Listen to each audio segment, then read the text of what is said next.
উগান্ডার একটি লোকাল হোটেলে হচ্ছে লাঞ্চ টাইমে আসলাম।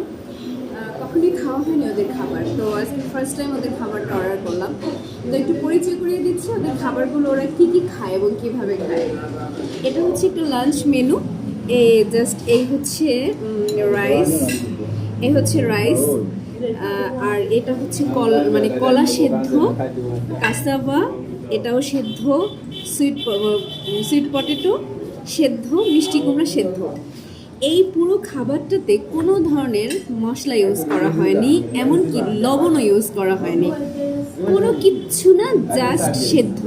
আর এর সাথে হচ্ছে এটা হচ্ছে গরুর মাংস, এটা হালালভাবে জবাই করা।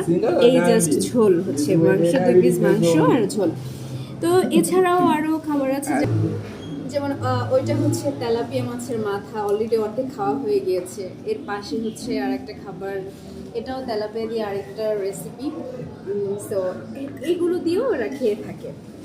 তো এই পুরো খাবারটা, এটার দাম হচ্ছে উগান্ডান শিলিং 12,000, বাংলা টাকায় 400 টাকা। এখন এই একেবারে ঝাল মশলা লবণ ছাড়া খাবার ফার্স্ট টাইম, জানি না টেস্ট কেমন হবে, তবে এটা কিন্তু সত্য যে যেহেতু মশলা কম, তার মানে হেলদি খাবার অবশ্যই। এটাই উগান্ডার কালচার।